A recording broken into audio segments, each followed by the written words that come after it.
How do we define belong in a world where cultures intersect like woven cotton and everyone is a unique weaver of stories? It sounds difficult, but it happens to us from time to time. What is the third space? It's about individuals growing up and or living in a hybrid cultural context. Their identities, communities, and languages will take many forms. According to Barbara, the concept of third space is a theory to conceptualize an international culture based not on the exoticism of multiculturalism or the diversity of cultures, but on the inscription and articulation of culture's hybridity. This hybridization takes place in colonial and post-colonial contexts. So how do people living in mixed cultures and how do they find their place and identity between different cultures? This is an Across RCA project called Hybrid Cultural Background and Mental Health, and we want to investigate the mentality of international students which are coming from a multicultural background and how their differences are affecting their general lifestyle and their attitudes or responses to everyday challenges in their lives as students. We have interviewed based 8 questions such people and what do they see list.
My name is Sarah Zipan. I just turned 24. I was born in 2000. Um, I'm from Canada. I was born and raised there. Both my parents were born in China. They're first generation immigrants. So I'm a first generation Canadian. Um, I lived from 2000 to 2004 in Canada, and then 2004 to 2007.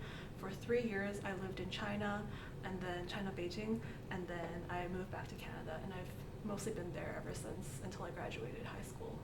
Sure. So, my name is Seema, and I am 30, and my multicultural background is I am from Birmingham in the UK, but also in terms of my ethnicity, I am Punjabi, and within that, my community is very specific.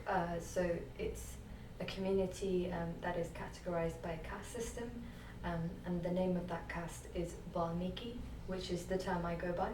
So I'm a Valmiki woman from Birmingham, but I am based between Birmingham and London. My name is Gami. I'm 24 years old and I'm from Malaysia. Background.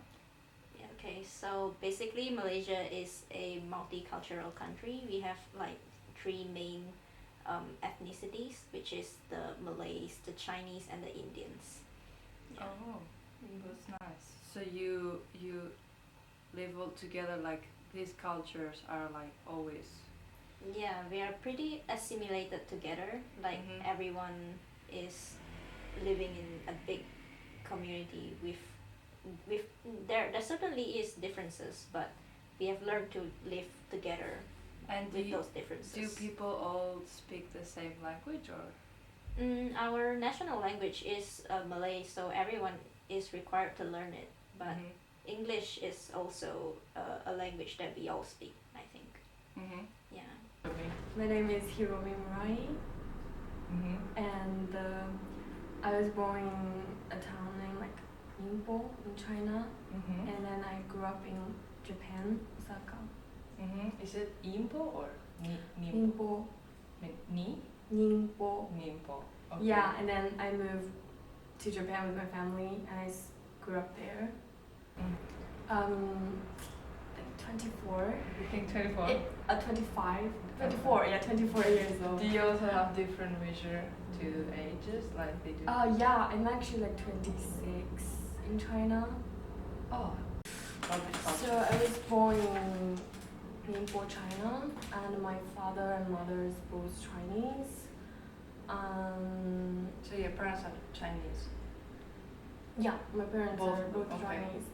But then like my mom, but they divorced when I was little, and then my mom, she went to Japan to study after it, and then she met my stepfather there, and they get married, and that's the reason why I moved to Japan with them.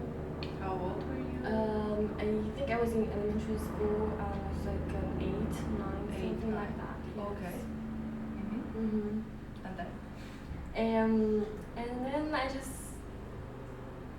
grew up in Osaka. My name is Jelena Živkovic. I'm studying painting at the RCA, at the Royal College of Art.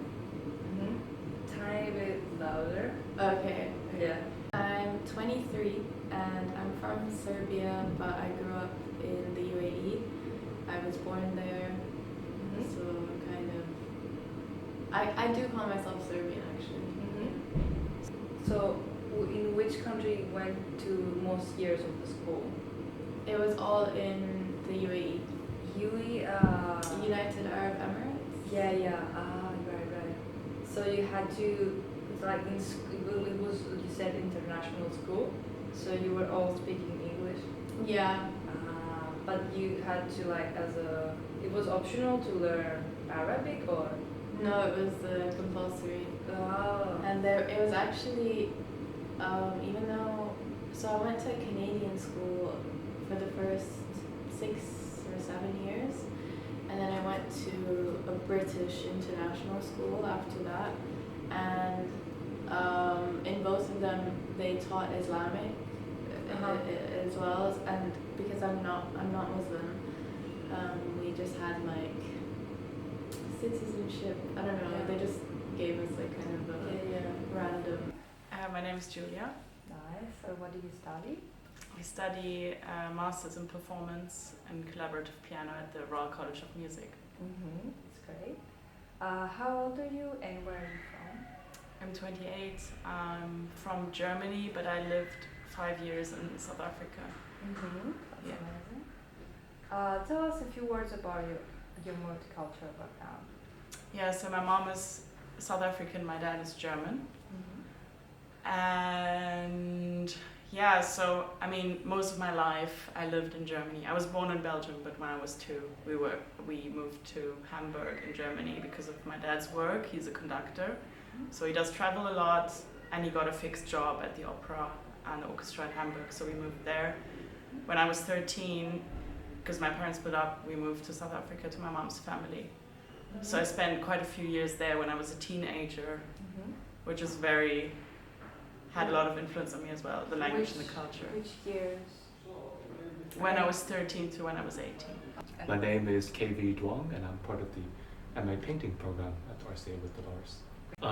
My family and I are ethnically Chinese, but as far as I know, to the generations of my great-grandmother, we were all born in Vietnam, including myself, and then I moved to Canada when I was 7, and then I moved to the UK on my own just close to my 30th birthday. Ooh. And I'm 43 years old. I come from China. I've been born from China, and I come to UK 18 years old and when I come my levels here, have my undergraduate here, and during the pandemic I go back to China for 3 years and now I return to doing my master's here in RCA. I am Joshua Sieber. I'm in product design at RCA. I am 29 years old and I'm from America. So my mom is Taiwanese and my dad is American, so I'm half and half. And then living in the UK now, obviously.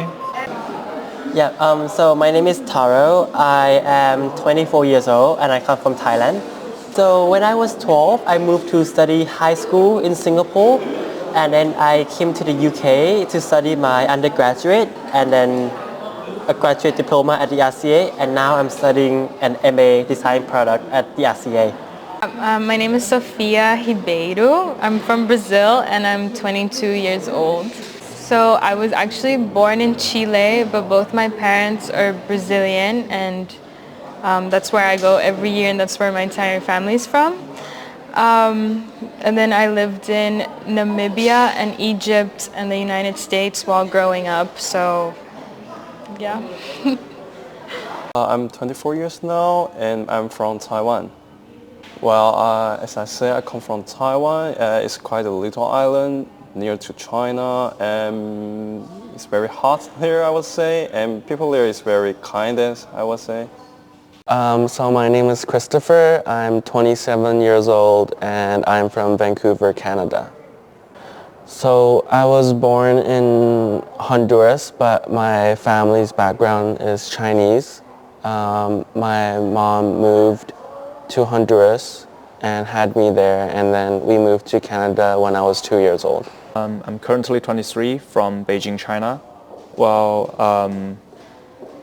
I studied in China until my undergrad, and then I moved to London to have my master degree. So I think that's all about my multicultural background.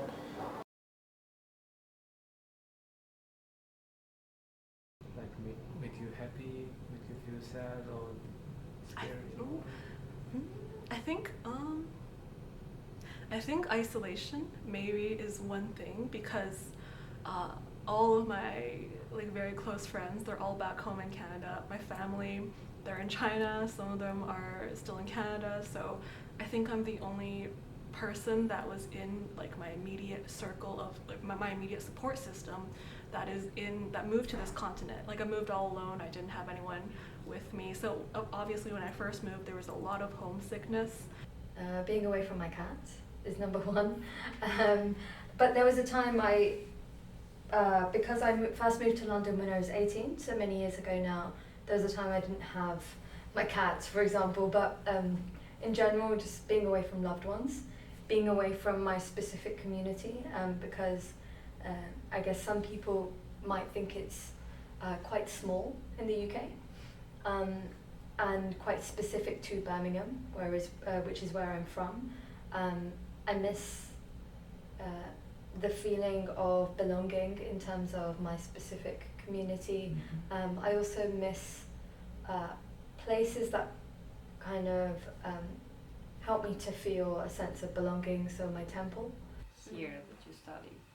Well, definitely it's the language, because I'm not very used to speaking in just one language. I think in Malaysia everyone, because they know the language from their own ethnicity, and then we also have our national language and maybe some other dialects, so we always speak in multiple languages mixed together, and I often forget certain words, and then I would want to use another language to substitute it, but I couldn't do it here, as I did back home. So that is one of the things that I have to get used to. And the weather. And the weather. The weather, yeah. I've never experienced winter, so this is a new experience for me. You never experienced winter? Yeah, I've never. Wow. Anything about the culture here? The culture here. That you didn't, I don't know, that you kind of make you feel different? Well, the English culture, London culture. Well, to be honest, London is also quite a multicultural place. Yeah. So I feel at home with that, but I guess there is some culture shock sometimes with the locals.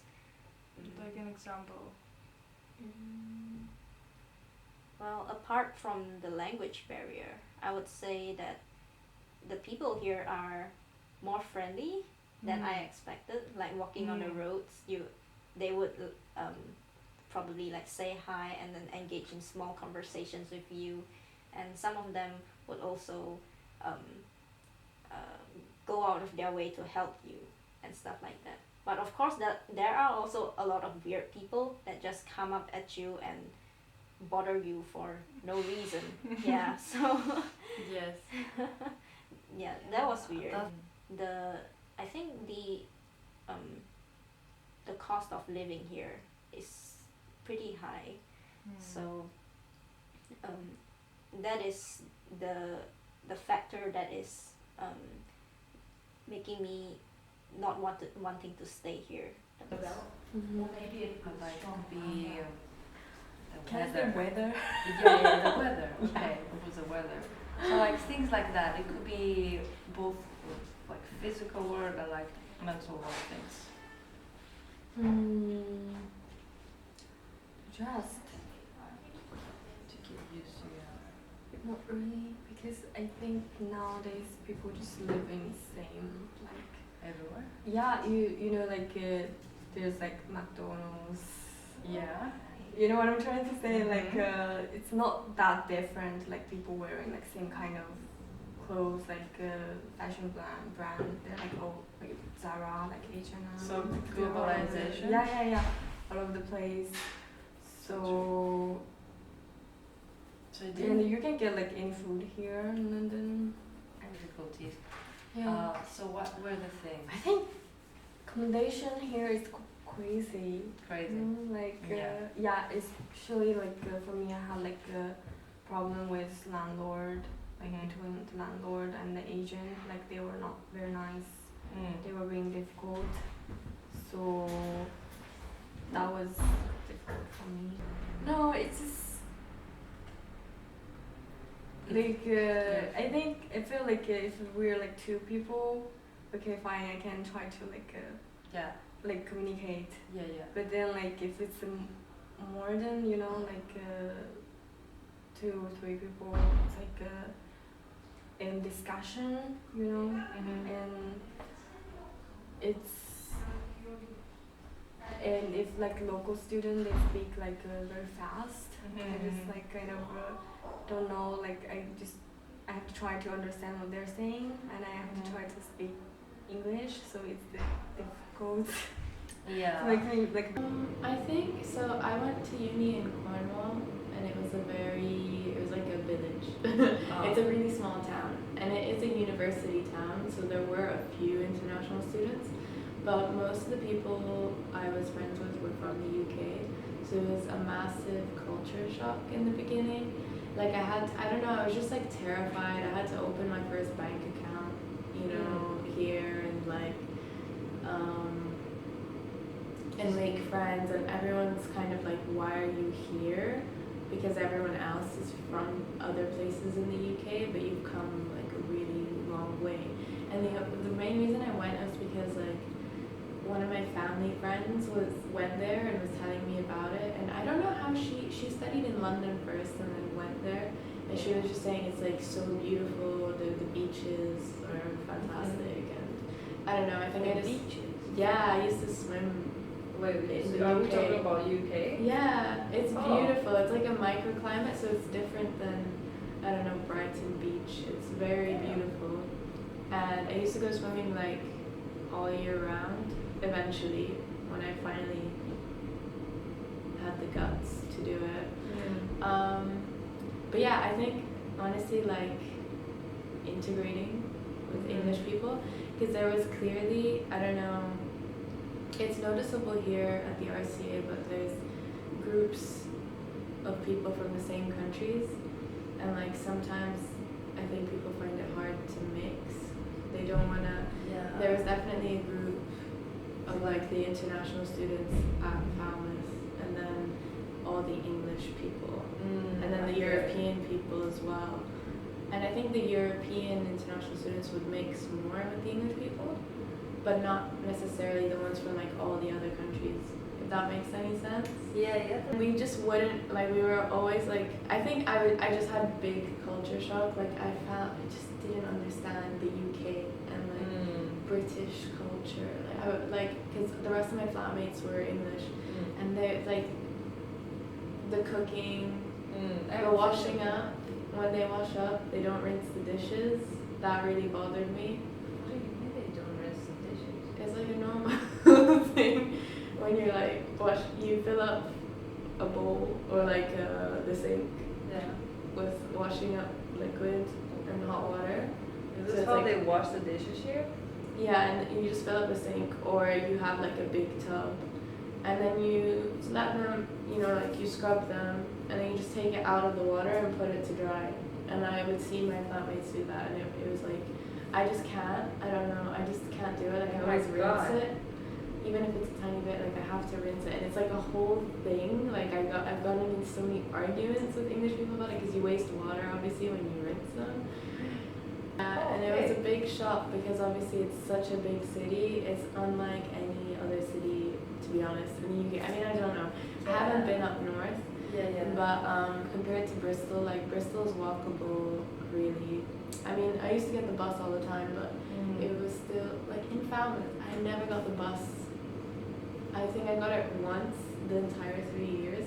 You could walk everywhere. It was so small. It was just like one street. And it was all about I would stay home all the time and just like hang out with my friends. But it wasn't at all like it is here, like constantly going out, or there's always something to do here. And also like there's just so much to London. It's quite overwhelming. Like I was really scared when I moved to Bristol from Falmouth because I was used to this like quiet village life. And then to move to Bristol where it's not even that big of a city. I think I just got overwhelmed by all the noise, like cars. Cause you can't, like at night in the countryside, it's like, obviously it's so silent. And then to suddenly hear like noise all the time was really overwhelming. And I was like always in a state of panic when I moved there. But I think for example, because London is very busy, people are always busy, especially musicians, so I took on a lot of work in the beginning and I got really burnt out because first of all, not having the support you used to have in your old country. I was living with my partner, I had a lot close circle of friends, very small school, very private, very familiar, going to a place where the school's very big and like anonymous, and the teachers don't know you super well yet, so you have to like prove yourself a bit because they accepted you into the program, so all of that. And then lots of people asking you to play something with them, and then you like say yes to everything, and then you realize I can't do that much, and then you either have to cancel things, or that happened to me last year, or disappoint people, pull out of projects, or you go through with the projects, but I went through like so many things that were not nice, but I feel like it had to happen for me to understand like what can I do, what's too much. I guess I have a Canadian and a British passport, so I've been based in London for 14 years, but if I think back to the time when I first moved to London, it was really difficult to make British friends. And I understand that because it's a very transient city. A lot of people, including a lot of my friends, they stay for about 2-3 years and then they leave the country. So as a British person who's living here already, it's a lot of time invested to build that friendship and have people leave. So I suppose there's that guard that they've been hurt in the past.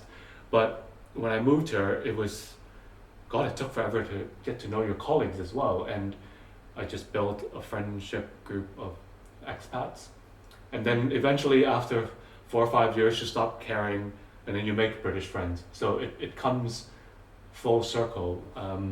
So that was a new experience for me. In the art world, I think it's slightly different because the perspective is less on, I think if you've already lived in London for a long time, you have your core friends, and do you want to make another friend who's a foreigner? I'm not sure. But in the art world, you're all colleagues and you're trying to help each other out, so there's more of an incentive to make friends. And I think in the art world, that social class, sorry, not social class, the nationality is less prevalent, but in the normal outside world, where you're from does matter in the of someone letting you into their life. Yes, yes. Food, definitely eat. Only Like food is linked to many aspects of my daily life about like eating, surviving, because it's not like very convenient here. Like all the supermarkets, they close very early, all the Tesco, and they don't have like the same delivery services. It's just like all the opening hour are very short. I feel it's not very convenient about like surviving, eating. If you really plan to buy things, you have to like exactly plan to buy it. You have to carry a lot of stuff with you because the Amazon, the grocery delivery is expensive and it just not flexible. I think I think that trying to figure out your own cultural identity as a multicultural is something that's a little bit difficult to figure out, as it almost feels like you don't really fit in the places that you live sometimes. I think it's difficult, like fitting into the lifestyle of different countries. Well, at least at first it's hard to adjust just the way that people do certain things, or how people get around, or just the culture of activities as well. Yeah. Definitely the cultural difference. People here are more do themselves, and comparing to where I'm from, people are more shy and afraid to compress their idea. So it definitely is the people here are the most different things I can see. I would say the most difficult is fitting in with my more Chinese background, especially when I visit China for family. I find it very difficult to feel like I'm from there. So yeah, that's probably the hardest part. I'm currently 23 from Beijing, China. Well, I studied in China to my undergrad, and then I moved to London to have my master degree. So I think that's all about my multicultural background. Well, I think it's to encounter different kind of like logic, like the Western logic and the Eastern logic. In London, people do things so differently, and also we got different ways to deal with the same problem. So I think that's the most difficult thing for me to get used to. It takes a while. I think should be the atmosphere. Atmosphere, especially like in a studio, in a college, it's so different from China. So it's not that serious, and also all the tutors and the students, the classmates, they are all very willing to share their thinking, and yeah, I think that's the most the things I like the most. Yeah. Well, I will say 50-50. I think study itself is way more easier than I thought, because we can do a lot of things freely, and also whether it's success or not is defined by yourself mostly. But the hard part for me, I think, is like living in London. You need to deal with a lot of things by yourself, and also you are in a totally different environment, and also the language barrier and something like that can be quite difficult to deal with. Well, I should say just make more friends and communicate more. it will helps you a lot to get used to a new environment, and especially you can learn a lot of new knowledge and different kind of logic to help you to get used to the new environment. Yeah. Well, for me, I think the advantage should be, well, first thing first is the language. I can speak more than one language, and I think that's that's the first advantage I'm thinking of. And what else? I think I can have more different kind of understanding. I can have more than one perspective when I'm encounter something. I think that's my advantage as a multicultural background student. Well, influenced my mentality as a student. I think it's the way how the college teaching their students. I guess it takes more time than I'm in an undergrad to get used to it, because it's quite loose. You need to find your own way, and I was kind of get used to it, get used to the form of like tutor allows you to do something, give you a project, and you just do it, follow the instructions by the teachers and tutors, something like that, step by step. But right here, you need to find your own way to whether your project, whether your own topic, or what you want to do in the future. It's all by yourself, defined by yourself as well.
I think this is not really related to culture. I just really love rain, so I actually really like the London weather. I do enjoy London accents. British accents are quite nice. Well, I would say it's the city planning over here. Yeah. Like the architecture. Like the architecture and the like pedestrian walkways, everything is more well planned. Like it's pedestrian friendly, and I think the architectures here are also like they have a certain standard. Like you couldn't build it too high, or you couldn't have too many colors and everything. So the whole city looks very coherent and very organized, I would say. Yeah. Yeah, that's so true. Well, I guess it's the whole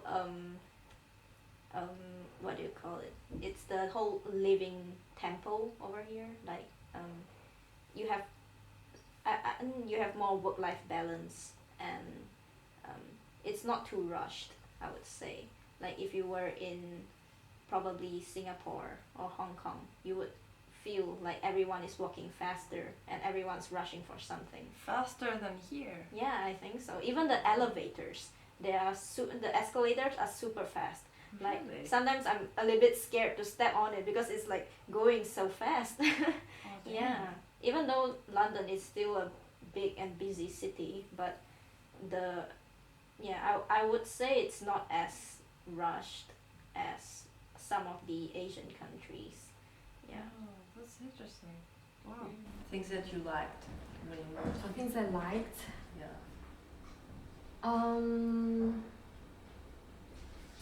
I think here it's more. I actually like it here a bit more Better? compared to Japan. You like the that? atmosphere and the relation between people. Like in Japan, I just feel like there's like tension. Tension. Yeah, and Like in general. yeah. Or with the people. Oh, tension where? It's hard to describe. Like, because in Japan, it's not like that international like here. It is international, but so most people are just Japanese, and then there's like rules that it's not like written or in somewhere, but the people expect you to follow. Yeah. You know. Yeah. So you're expected to behave in a certain way. One thing is in Japan, it's the relation people is like there's like in school like professor, like student, like you have to be like respectful. And in Japanese, you have like two kind of way to speaking. So one is like proper way, like when you speak to older or when you speak to someone like stranger, you use this like a more flat way to speak. And with friends, you use like more casual way to speak. Yes. It's so. And I feel both in Europe and here, like it's more like this. Yes, more equality between classes. Yeah. If you call like a teacher by their name. Yeah. And which is like we won't call like name of professor in Japan. Yeah, only surname. Just, surname, and we would say professor surname. So. Yeah. I think the weather, which is so random, because it's like weather. yeah, because When it's I so came hot here. Yeah. in Abu Dhabi, and Yeah. also you liked it as well. I liked it as well because it's so hot in Greece. Yeah, right? Yeah. I was like, It's oh my so god! And nice. we had 2 heat strokes this summer, which Yeah. one of them really like got me off. Like it was like having a fever. Oh my gosh. So like for yeah. a week I was sick because Yeah. of the heat stroke. Like we had it for 3 days, and then after that I was like sick for a week. Yeah. Because you get sick from the overheating. Yeah. And we didn't have air conditioners, and I was in Crete, and we had like 4 43 degrees. Yeah, wow.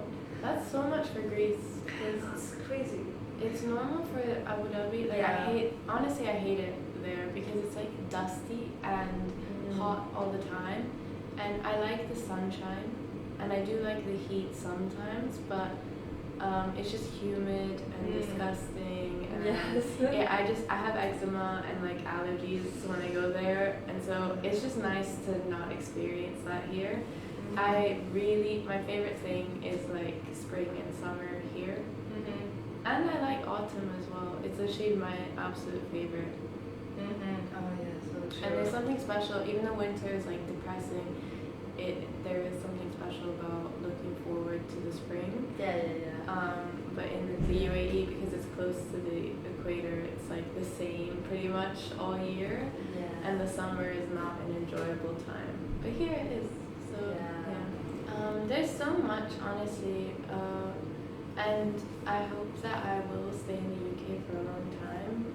I don't know, I just like the independence. There's a lot of cultural things that I enjoy because I grew up in a religious country, so it's really, I don't know, I feel quite free being here. Like I can do whatever I want, I can dress however I want and no one cares. It's not a problem. I love that obviously like art is valued here because in the UAE, if I was saying that I was studying painting, it would be a joke.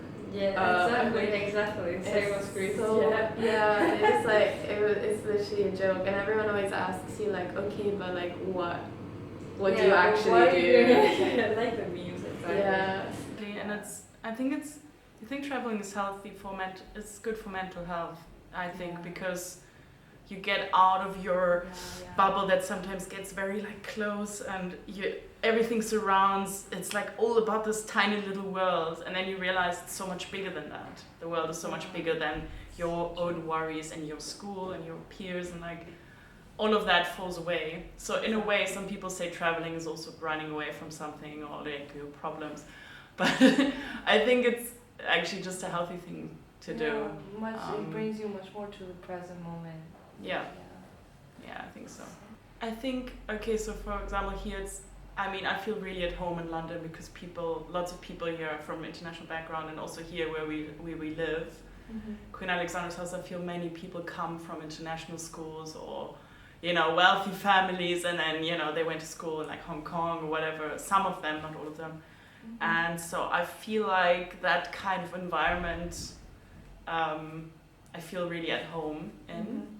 With the people here. I don't feel so comfortable around people who have been in the same place their entire lives, because I can tell that they are not so open to like new ways of thinking, or like people who lived a different life, and they're so scared of change, and like they always want the same circle of friends, and I don't feel super comfortable around those people because I can tell when people are like that, and then like no, I'm different.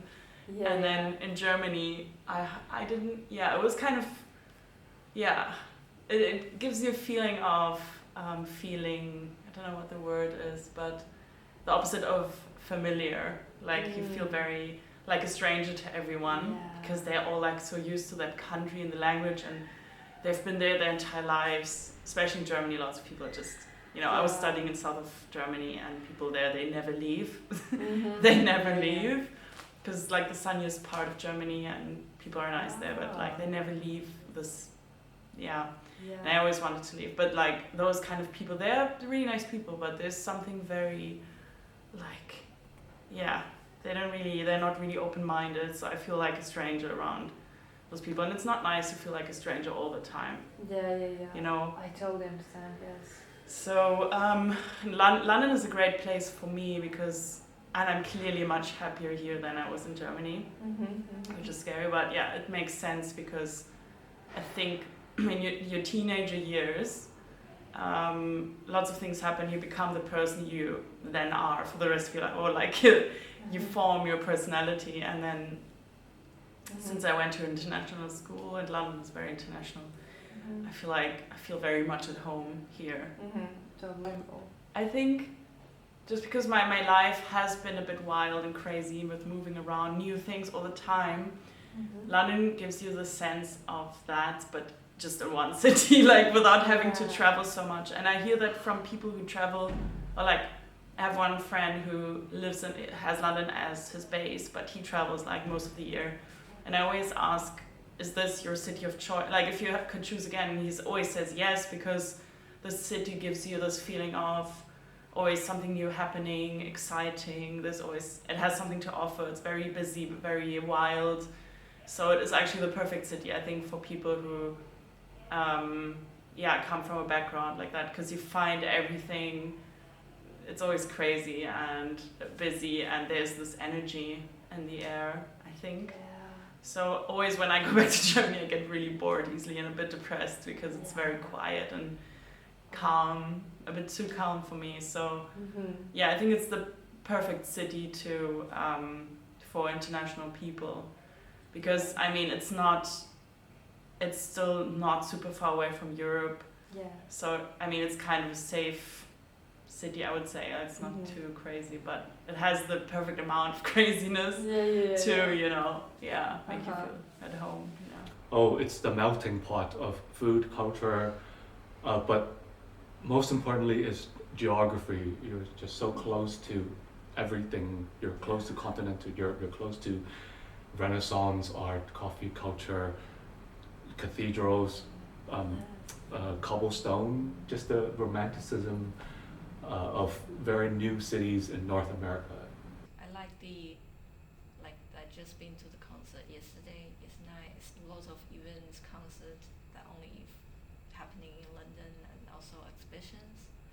I love this kind of events because it's got like very, I don't know, cultural central place here in London. So I love only this aspect, and also it got like loads of resources you can access to.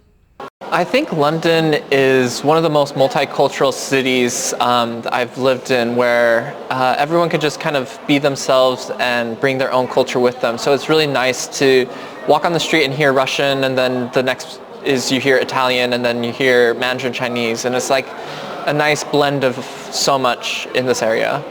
I guess the new experience of living in different countries have always been the exciting parts. I love learning about new culture.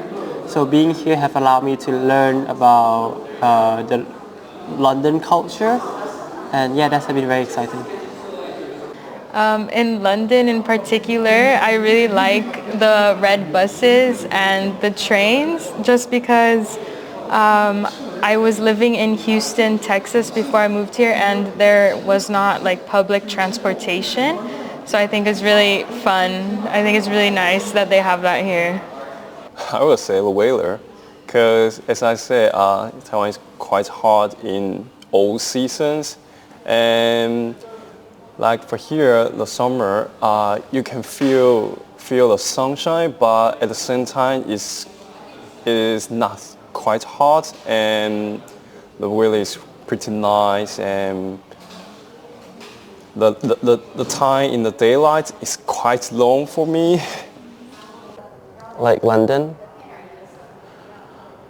I like how busy, I guess it is, but I think I like how there's a lot more art and design related events and exhibitions. I think from Vancouver, I think we had some, but I never felt like there was a lot of events going on. And even if there was events, it wasn't that popular. But here it's like there's like design week and a lot of museums and exhibitions everywhere you go. So I never feel like I'm missing out if that makes sense.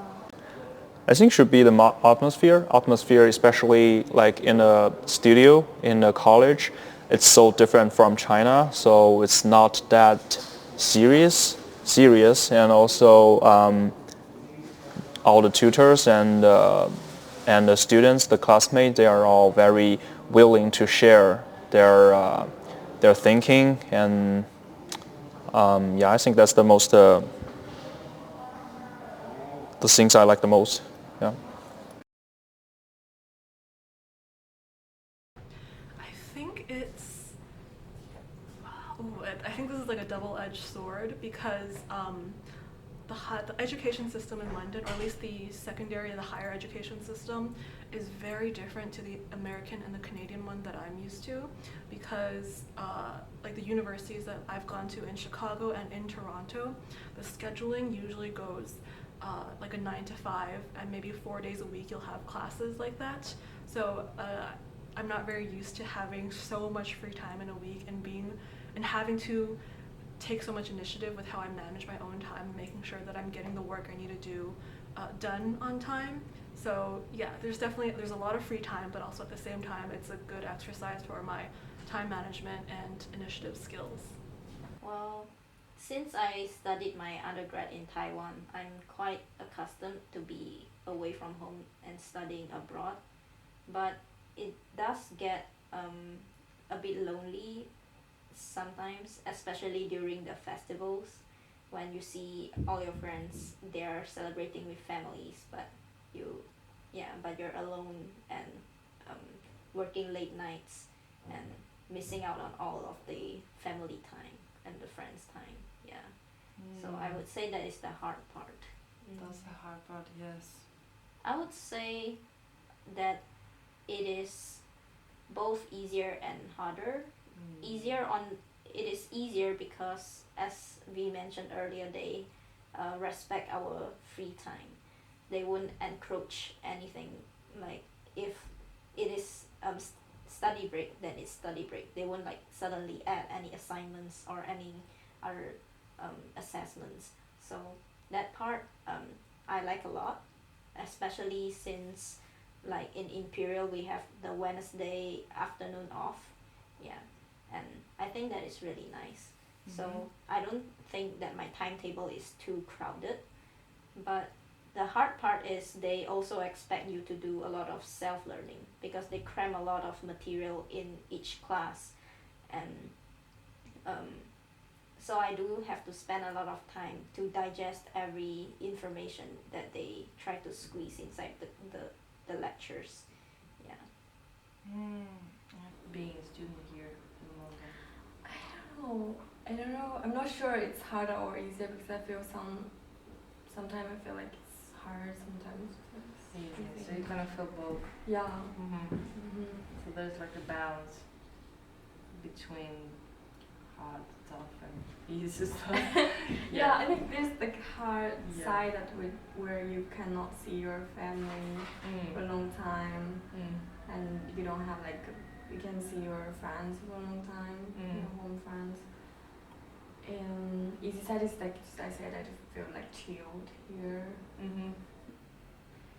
It's a good question. It has a lot to do with the type of school you go to, I think, and then how good your English skills are or your language skills are, how adaptable you are to new environments. But I guess people from international backgrounds, they are quite adaptive. They adapt pretty well in new environments. So I think here, particularly in England, people are very polite and open and friendly. So it's easy to feel good in England, I'd say, because people are just very polite and friendly. I think what was hard for me in the beginning is to deal with things like like in Germany people are more direct and honest, so they will tell you exactly what they expect from you, and here it was a bit, because they're so polite, they wouldn't really say what they expect you to bring to the table. You say so my teachers were super nice in the beginning, and they always said, oh, don't worry, like take your time and all of that, and everyone else as well. And it got to a point where I got in conflict with my colleagues and teachers because they were saying, oh, you're not doing enough, and because they never really said what they expected. So the standard, I mean, at the Royal College of Music is super high, and you're expected to work really hard by yourself without the teacher. So I needed to learn that first, which is not easy to go through, you know.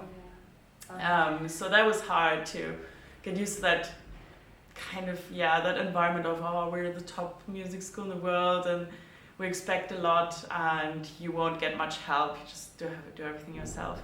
So that was tough, I have to say. It was quite tough in the beginning, but I mean, that's how you grow. I think if you don't want to grow you can stay in the same city, but Yes. if you want to change or grow, then you should go to another country. Yes. Was that? So you cannot either answer. I'm already assimilated to this country, or Yes. frankly, assimilated means I start giving a fuck of what people think, because I already have my friendship and artistship based here, British and international students. So for me, it's been seamless. Yes. And this is also coming from like 8 years of hustling engineering and art. It felt like I was doing 2 jobs, and now I'm stopped working for the year and just have art, so it feels fun and stress-free. So it's been the best 5 months so far. It's still very hard. I think, like, before I come, I think it's gonna be hard, and then when I come after, I still think it's very hard for me.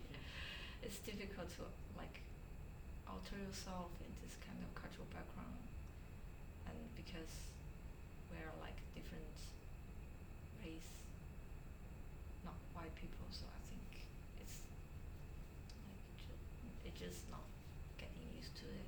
It's still very difficult for, like, except for the learning things, except for my own study, like all the kind of other cultural and life aspect are having influence back on my own study, so I think it's still very hard for me. I think it's probably about as easy as I expected, just because I speak English and we're in London. If I was in China, it'd be much harder because my Chinese is not that good.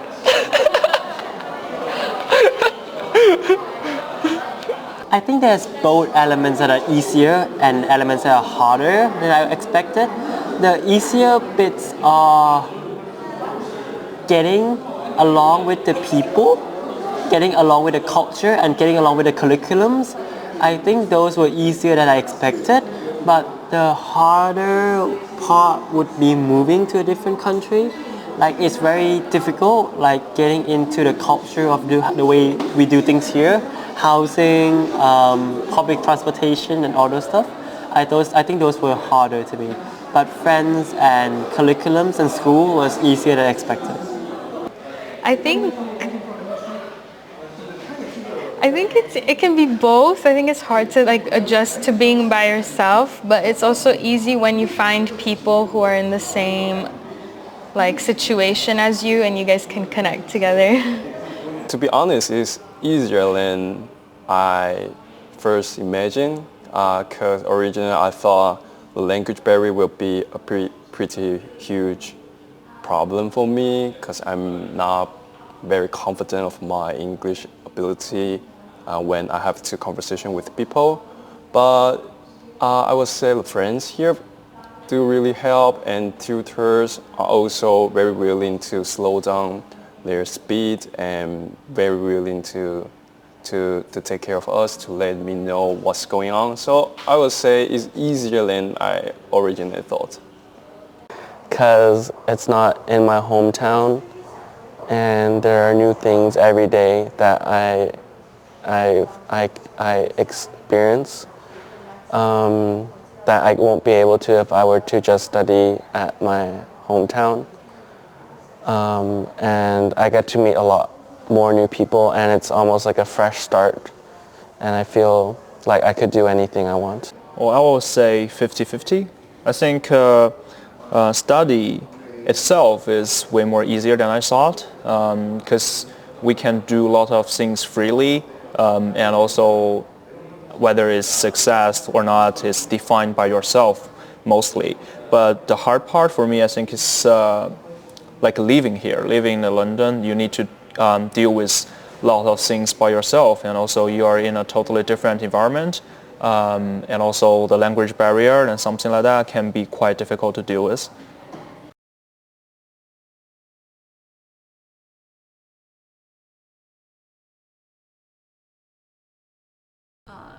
In terms of overcoming that, there really is no solution but just to let time take care of it, and just to let yourself adjust. Like I always tell myself, no matter how uncomfortable you are, give everything 2 weeks before you call it quits, because your body and your mind will learn to readjust to the new normal.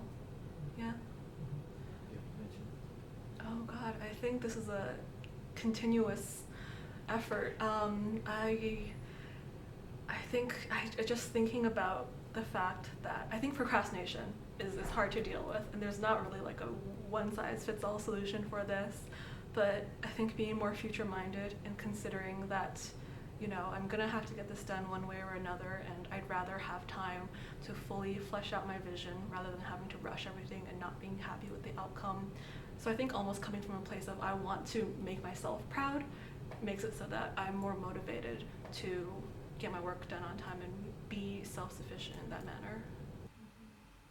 I would say that actually living here in Queen Alexandra's house did help me a lot because I get to see like you guys and all my friends every day during the meal times, and that is actually quite cathartic for me because like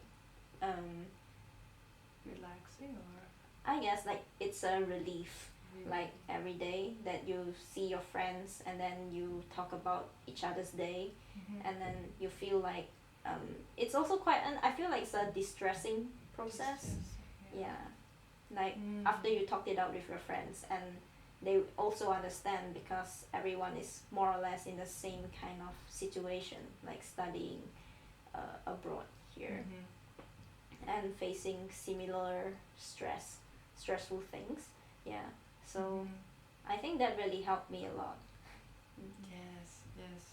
I don't know. You felt more like painting was your safe space, kind of something. Definitely, I like to be in studio. Because painting is like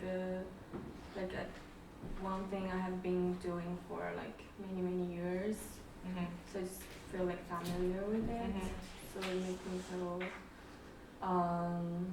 comfortable. Comfortable, yeah. Yeah, I guess. With all the problems, I always think that it's always better to do something than not to do it, because you learn so much and then you don't regret. And I think regret is like the worst thing ever. So you will never die from an experience. And the human brain or the body always thinks it's going to die, and that's where fear comes and anxiety, but it doesn't happen. It's just in us, you know. And knowing that this will never happen, most probably not, I think you should always just go for the experience, and whatever happens, at least you can be like, oh, I decided to go to London by myself, and I did it, and I finished my degree, and you know, just from experience, it's always better to go and do something rather than not, even if you fail. My previous study was in Toronto, where I live. I think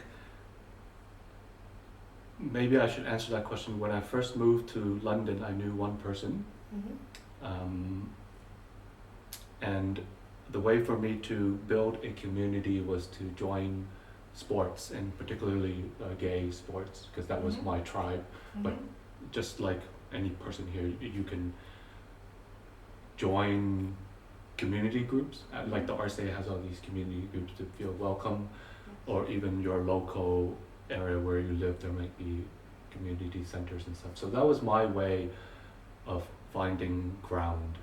If you got like a community to help you to get used to everything, it's definitely will help you to overcome. But like, if it's not a very close community, especially I feel like very isolated for this kind of UK education system, it's kind of isolated between student and tutors. I think one of the most difficult things is just dealing with some of the cultural ways that education works in a different country. There's just some things that I'm used to from America, but obviously the UK does a little bit differently. And it's sometimes it requires talking to other tutors or professors or whoever it might be to try and figure out a good compromise between your own culture and then someone else's. I guess when I was new to studying overseas, I go back to Thailand 4 times a year, so every holiday. But now that I'm more used to the places, I would say like comfort food really helps. So So like when I'm tired, when I'm down, I would go to that one restaurant or place that I always go to when I feel sad, and that have helped me. Yeah. What I tend to do, I guess, is like if I was homesick, I would try and like either call my family or friends, and or maybe just spending time with the people that I know here, and just being, yeah, just trying to like be surrounded by people is what helps me the most.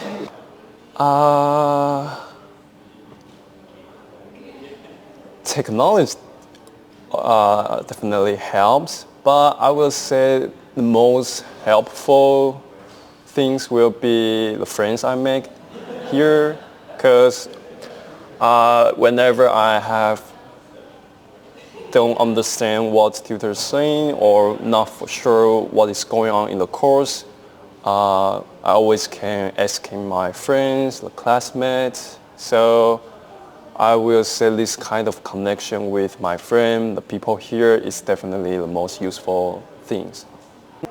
Some things that help, I would say finding hobbies, things that I enjoy doing without needing other people to be around.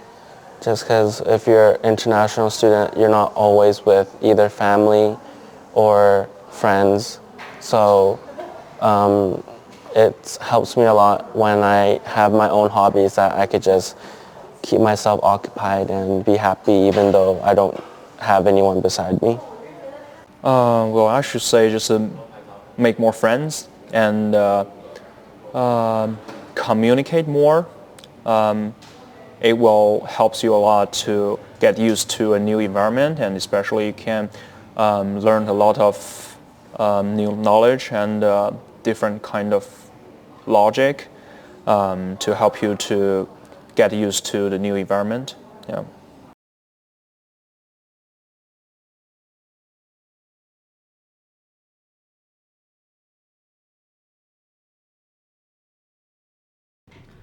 Yeah, I think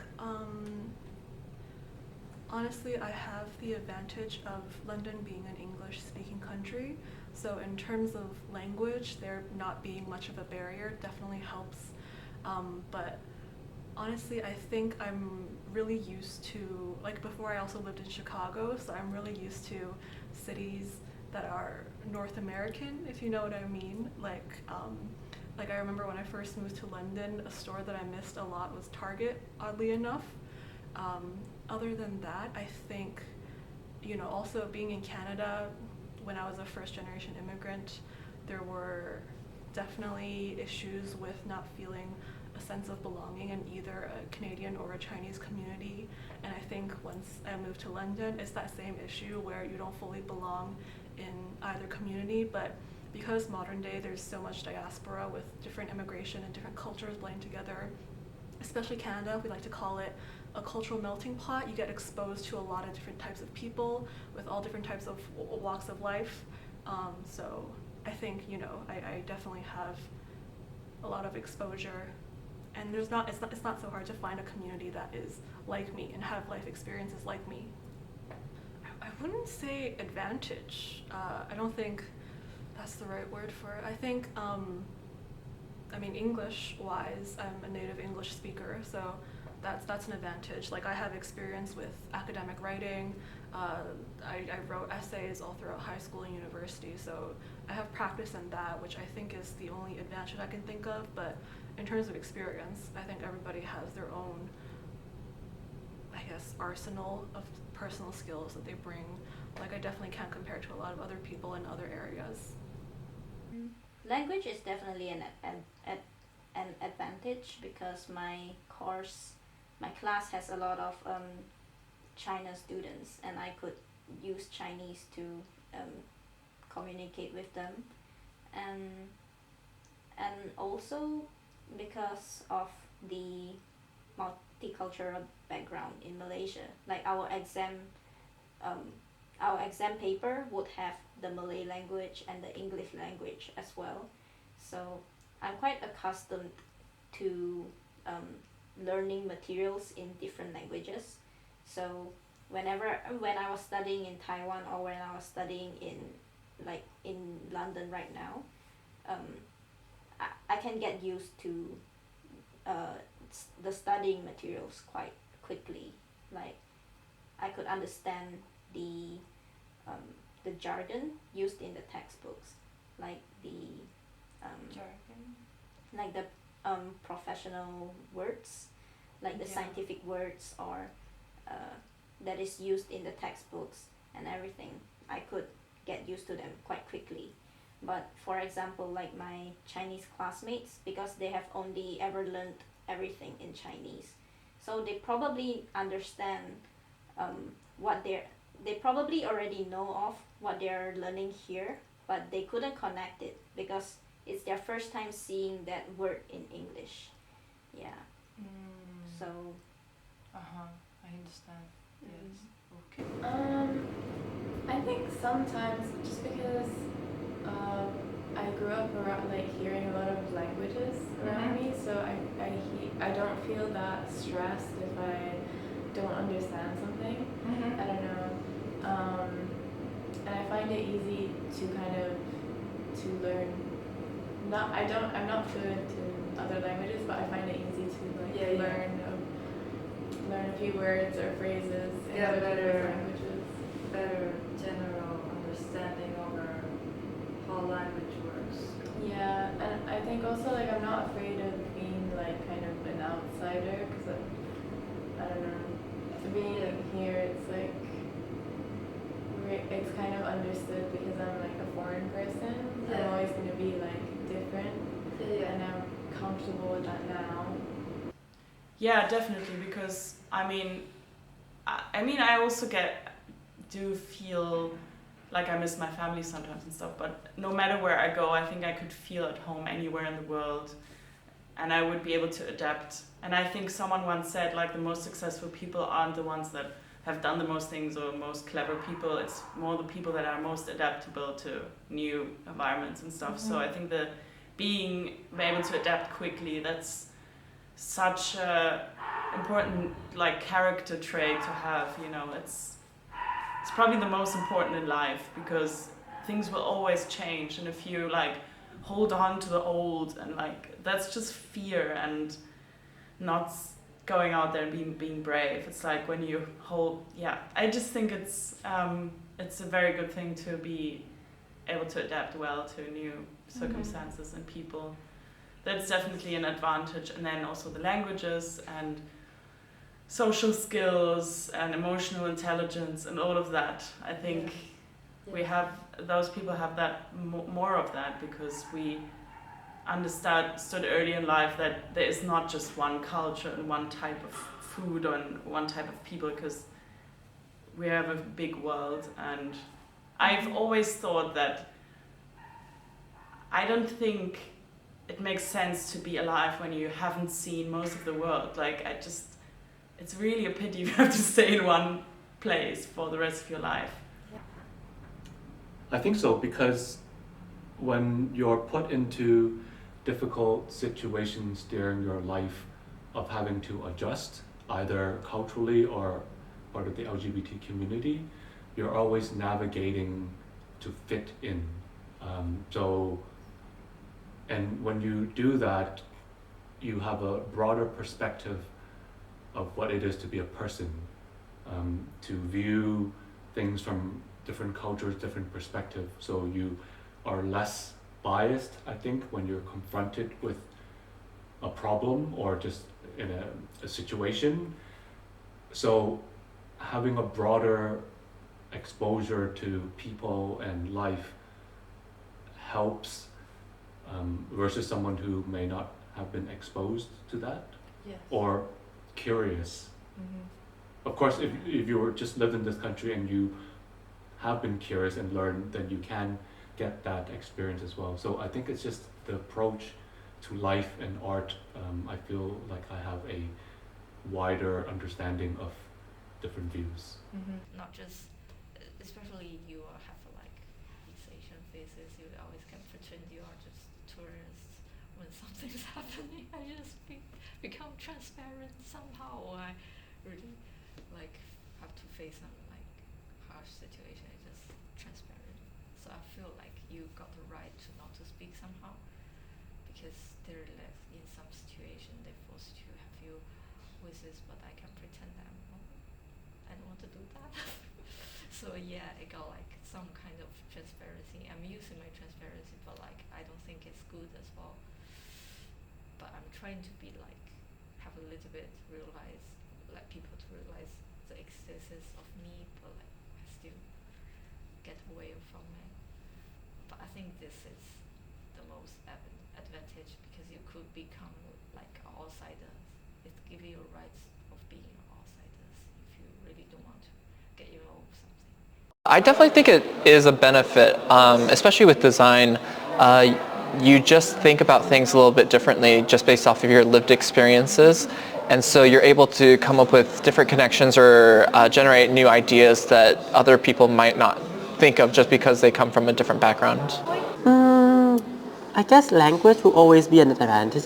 So I speak 2.5 languages, like English, Thai, and a little bit of Chinese.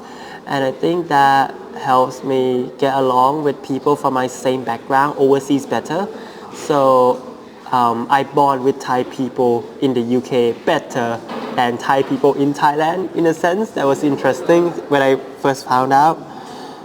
Other things I would say, yeah, that's pretty much it for that one. Yes. Well, yeah, so here the example that you put is yes, like I can speak 3 languages, and I feel like that is already a really good advantage because I can communicate with more people. I also feel like people who have multicultural background tend to be like more open-minded and just, yeah, like more open to new scenarios and things, I guess.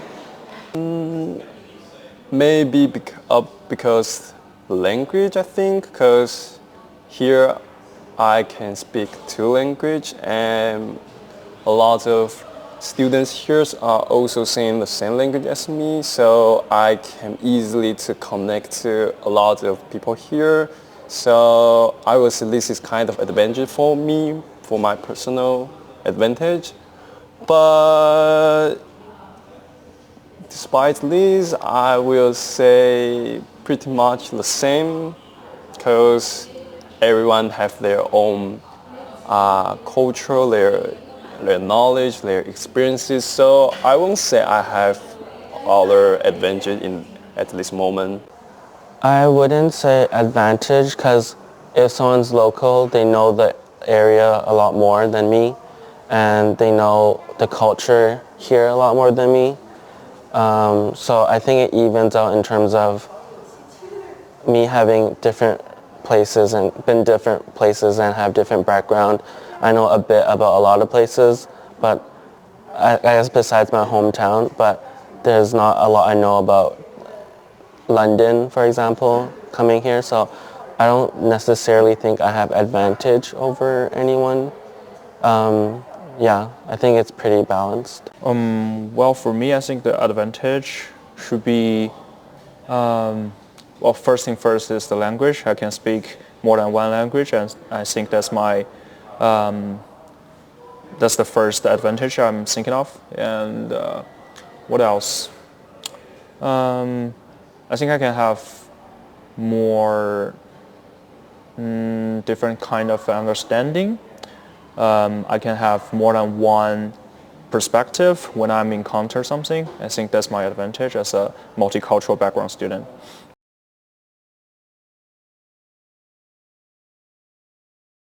Is that they are very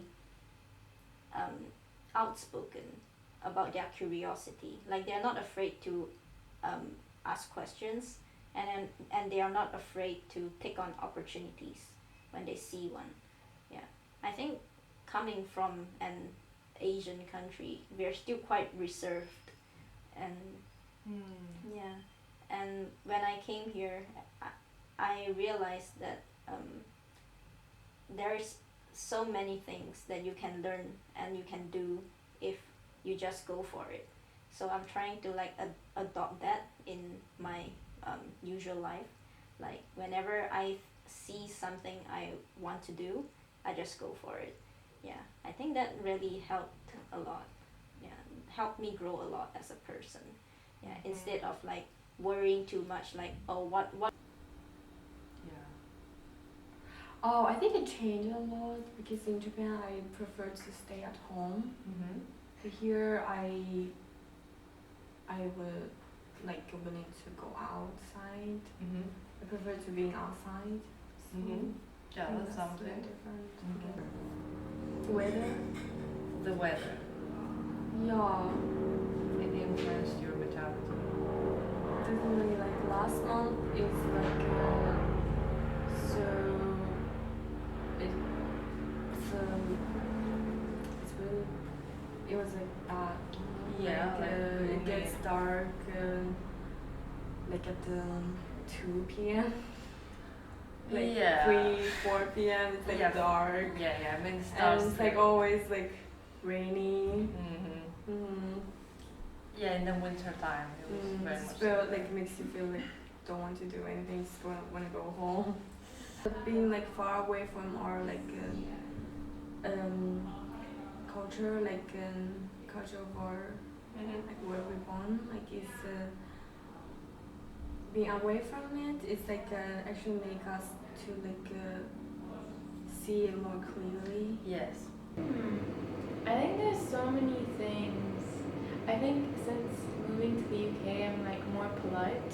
That's so true. Yeah, So I'm true. really like careful, or I try to be, and then I realize when I'm here, I realize like everything can be offensive. I know that's like really dramatic, but I'm always like, I feel like I spend so much time like freaking out about something I said in the UK, and this never happens. This never used to happen to me before I moved here. Like since I've been here, and especially in London, I guess, because there's so many of us and we don't know each other that well. I'm constantly like freaking out because I realized when I got to know like English people better, like everything can be a bit passive aggressive or like can mean something, and it's just stuff I never used to think about. And like the way you speak English is also, it's just crazy. Like it's so subtle. Yeah, like but people pay attention to your accent, like to Yeah. detect where it's from. Yeah. And they just think like, I don't know, I remember it was like such a common thing for my friends in Falmouth to find like European people blunt and rude. Yeah. And it's like, to me they're not rude because they just sound normal. Like they just sound, like they're just speaking. Because it's not presented in a specific like polite way. I think that's why. Because everything is very like gentle, typically, in the south. South England, I guess. Oh, okay. Yeah, I mean, I think definitely the busyness of people. So it makes you, I mean, it has negative and a positive impact. So on the one hand, you always think you're not doing enough. Because people are always active and they're not, I never hear anyone being like, oh, I don't feel like practicing or I don't feel like working. Everyone's always wants to do work, No one's ever like, oh, I hate this and that. Musicians, maybe other people are different, but the musicians here are really motivated, which is great. So it has a positive impact, because in Germany I used to know a lot of people who just didn't want to practice or didn't. Yeah. And then here it's like you're kind of forced to go with the flow, otherwise you just fall out, and you have to like go with the crowd and stay busy and very active. So that's I think that's a main point here that can have negative and positive. So you have to know for yourself how much you can handle. But also it's really great to be so inspired by such a high level of playing most of the time. It's really great that they always want you to, be the best possible. So the teachers really push you, but like in a positive way to become better and better. And that's also one really important factor for me, is that music here, I don't know how it is with other subjects, but the way music is taught is very positive. And it's very like full of love, and like most of the time. That's sort of the basis of it all. Whereas in Germany, it used to be my teachers used to be very critical and like mostly say things that aren't good. And it really put me down most of the time. And I would leave the lesson either very depressed or really happy because, oh, I had a lucky day and it was good. But here it's like they make sure you love music, and of course if you're lazy and you haven't prepared anything, you will, you know, they will say something bad to you, but as long as you're prepared and you show your best or that you want to learn, they make sure you really think or you still love what you do. And I always miss that in Germany. So it's almost like, where's the love for music? I didn't see it. I didn't feel it. Like, why am I doing this? You know. So it's a big factor for me. That's why I also want to try and live here, maybe. Like, because I mean, why should I be a musician if people around me are like negative about it or critical? Because, yeah, and people are much less critical here. Maybe also less perfectionist, but the music feels more alive and it's more beautiful in my opinion. Whereas in Germany, maybe it's more on point, most of the music when they play. But I'd rather have music that's alive than like dead and perfect, you know what I mean? Like, so that's a very big aspect of me being here, is that. I think when we started the MA, not everyone started at the same stage in their life and their art career. Some people who started the course already has a previous MA in art, already working with galleries, already showing institutionally. So I had to remind myself at the beginning is it's not how you start, it's how you finish. And at that point I thought how you finish at the end of this year. But I had to calibrate that at the start of the second term. When I see people getting traction with galleries, curators, and sales, and you're almost like, oh shit, what am I doing? Do I need to? And I have to remind myself that the finish line is not at the end of this year. It's, well, I guess when you die, but I guess it's the long game, and depending on what art you do and what your end goal, well, not end goal, is your future goal. I guess my goal is to show at the Tate and MoMA one day that I understand that this is the longer game and maybe less commercial. So it's really important to stay on your lane and stay focused and not be too distracted by what's happening around. It's good to be aware and be really happy for your peers, but not be distracted. And it's tricky. It's tricky. Because finance is a huge factor in all of this, for some of us anyways. So yeah, I think we really start to feel this kind of isolation with people, with your families or with your friends. It's just difficult to get through with. So I think one of the biggest things is probably my Asian mom. Is the stereotypical Asian tiger mom, where she, you know, gets very obsessive about your future and tries to make sure that you work very hard to accomplish what you need. And so that's obviously affected my mentality here, where, you know, I try to do and achieve a lot just because, you know, it's been instilled in me since I was a child, basically. I guess being alone and loneliness helps a lot, impacts a lot. Every problem that comes at you, you have to be the one dealing it if you're living by yourself. And that is pretty tough, even now, I think. Because in Thailand, when I go back, like my mom would deal with the problem with housing, you know, my mom would deal with everything. But here I have to deal with everything myself. I guess that's the bad part, but I guess the good part is like knowing who you are better. When you're alone, I think you were able to realize who you are, what you're truly interested in, and your identity explorations. I think those stuff are better to do alone. Yeah.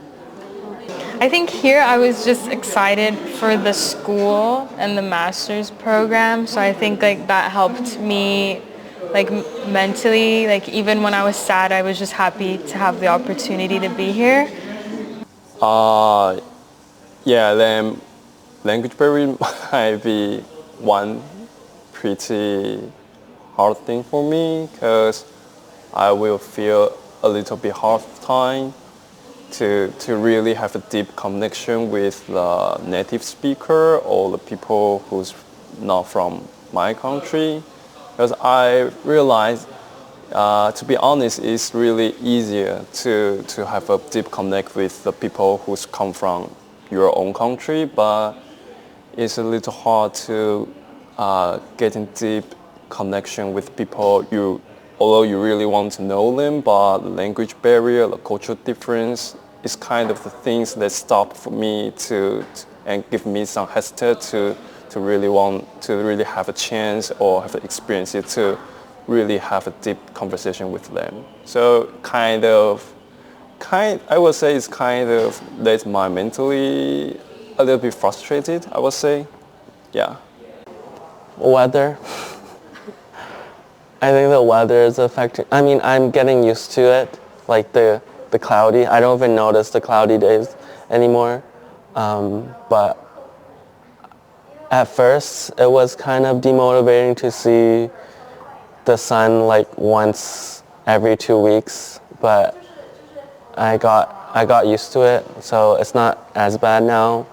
But I also feel like the cloudy days prevents me from exploring the city as much as I want to, just because when it's cloudy or rainy, I don't want to go outside as much. So I think that's probably one negative. But summer and spring and summer is coming, so it should be a lot warmer and sunnier. So hopefully that will allow me to explore a bit more. Well, influenced my mentality as a student. I think it's the way how the college teaching their students. I guess it takes more time than I'm in an undergrad to get used to it, because it's quite loose. You need to find your own way, and I was kind of get used to it. Get used to the form of like tutor allows you to do something, give you a project, and you just do it, follow the instructions by the teachers and tutors, something like that, step by step. But right here, you need to find your own way to whether your project, whether your own topic, or what you want to do in the future. It's all by yourself, defined by yourself as well.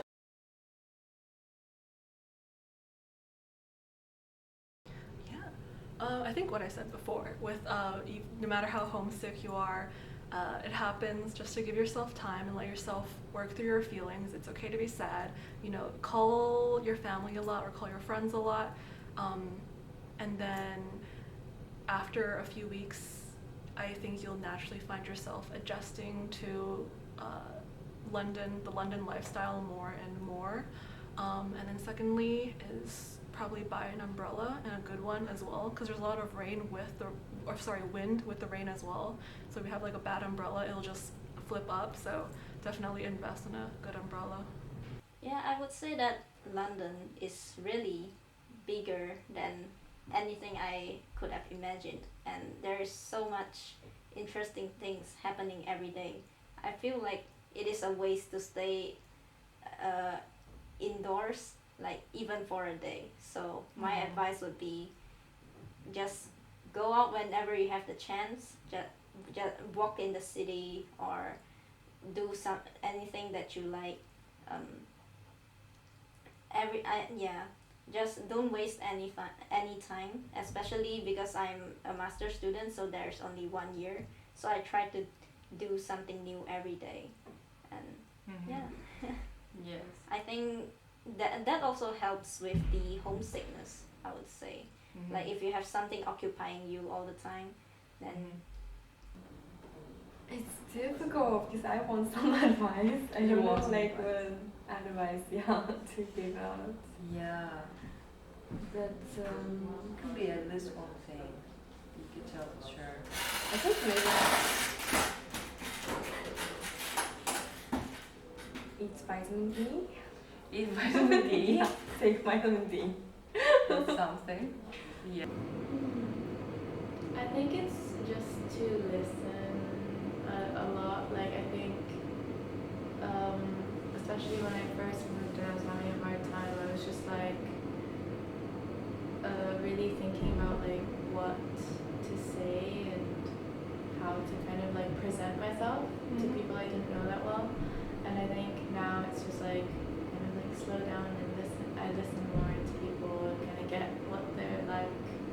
I don't know. This is like more like a social thing, and especially like in conversation, in like group conversations.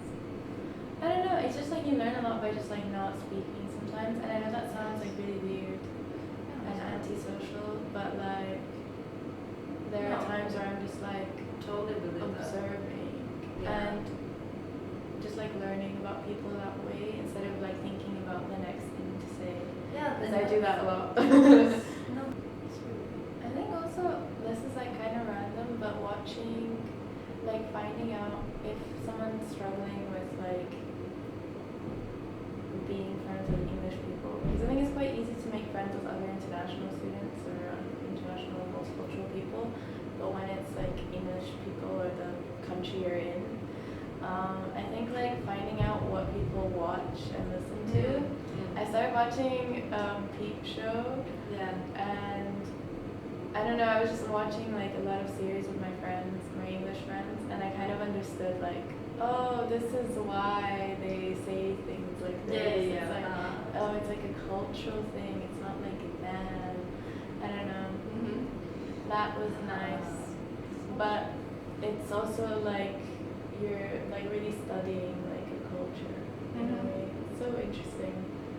I think there should always be some kind of community in every city, probably, for people like that, because I think we feel pretty alone with our story most of the time, which is, I mean, it's great to be able to be alone and have your own thing and stuff, so that's also a strength, I guess. But I think it would be nice to know more people who feel the same way. I think it's always worse, but that's my opinion, but I think it should apply to everyone. It's always worse to stay in the same place than to have a new experience but go through struggles, because struggles will eventually make you stronger and more resilient towards life challenges. And I think those kind of people we need in our world. We need people who are have courage and want to change things and are strong. And I think that's why you do things like that. And of course, if in your heart you can feel like, I definitely don't want to go overseas, that's totally fine. But if there is some kind of, I kind of want to, but I'm scared, or why am I here now? I think one should always remember that there is this bit in your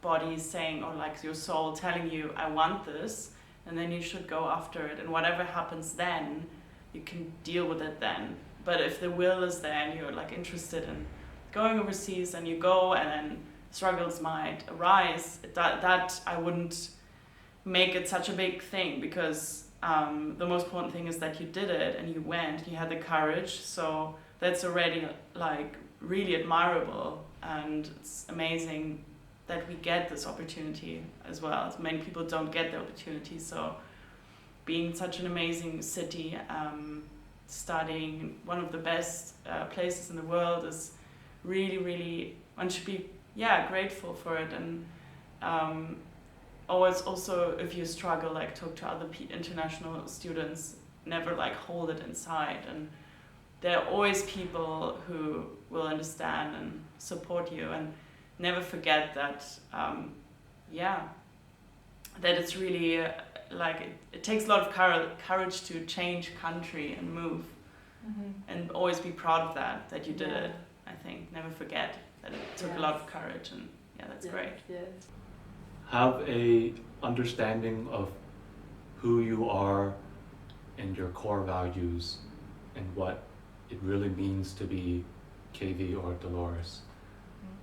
Because when you're in a new city, country, environment, your grounds are shaken, but try to stick with your core values to help you guide you through whatever you're doing.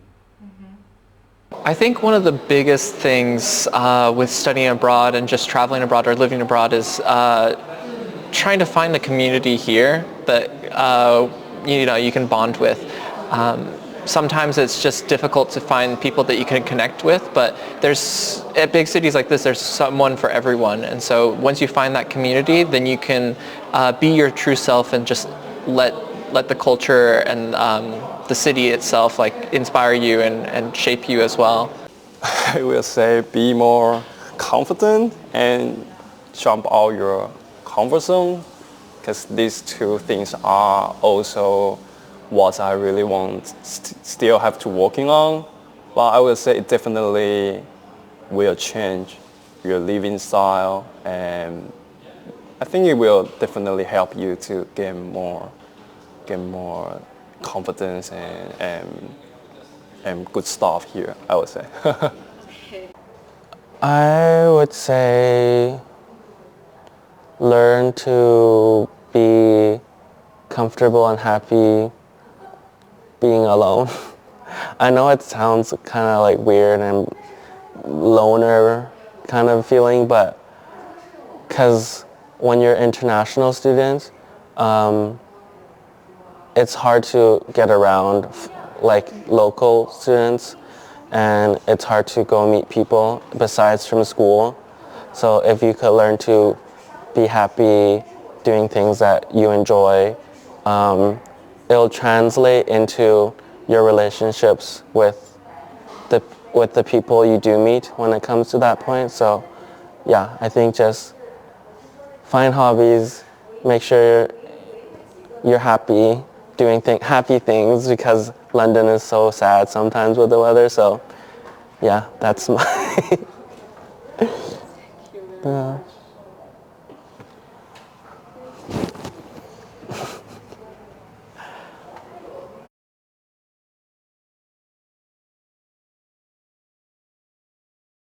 Also using one language. So in Malaysia, you're used to use two languages, or Maybe even more than that. Like when we order, sometimes it is 5 languages mixed all together, but Really? everyone would understand. Yeah. so 5 languages, really? And Yeah. so do you know 5 languages? Yeah, including dialects. I do know 5 languages. Wow, that's crazy. Can you give a small example, like about this? Like, what kind of languages is it? So of course Malay, and then English and Chinese, Yeah. and because my family is from the Hokkien district in China, like my ancestors, so I can speak Hokkien as well. And where I'm from in Kuala Lumpur, the main dialect is Cantonese, so I could understand Cantonese as well. Yeah. Wow, that's really impressive.